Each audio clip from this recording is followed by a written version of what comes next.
Il y a quelque chose qui est revenu à plusieurs reprises ces derniers temps dans mes consultations et dont je voulais vous faire part parce que ça me semble assez important, c'est l'état d'esprit négatif dont parfois on peut faire preuve.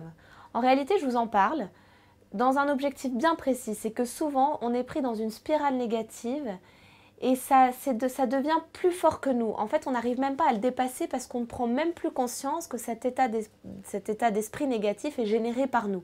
Alors là, je ne parle pas évidemment de dépression, de maladie qui ferait que c'est beaucoup plus important que ce dont je vous parle là dans ma vidéo. Je parle vraiment d'un état négatif de façon générale, mais qui n'est absolument pas mu par une maladie psychologique ou physique.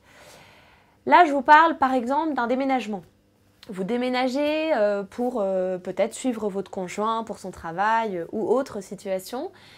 Et vous arrivez dans une ville que vous n'avez pas désirée, pas souhaitée, c'est un peu compliqué de faire son trou au départ, voilà. Et finalement, vous commencez à vous convaincre que ça irait beaucoup mieux si vous étiez dans une autre ville, que finalement cette ville c'est nul, que vous ne trouvez rien, que vous n'arrivez pas à faire votre trou, voilà.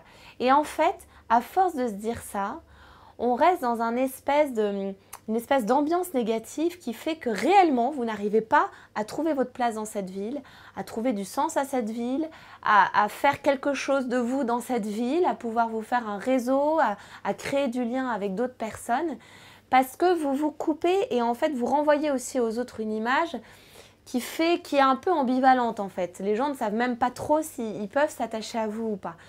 Donc il faut faire très attention. Là, c'était un exemple concret, mais j'en ai eu plusieurs dans le cabinet de personnes qui n'arrivent pas à s'adapter dans les situations qu'elles sont obligées de vivre pour des raisons X ou Y. Elles ont décidé aussi pour le bien du couple, parce que suivre son conjoint qui est muté dans une autre ville pour son travail, c'est aussi un dévouement de soi, mais c'est aussi pour le couple et pour le bien de la famille. Donc quelque chose qui a été motivé par une bonne raison.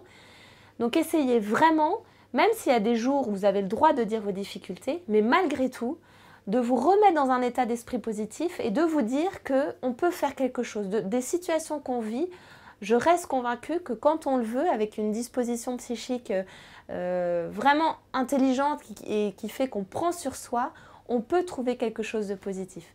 Donc faites attention à soi, faites attention à vous, prenez soin de vous et faites attention à cela parce que ça permet de sortir en fait de cette carapace dont les autres ne peuvent pas vous sortir. Et c'est bien pour ça que je fais cette vidéo, c'est pour vous aider à en prendre conscience et vous aider à dépasser ça.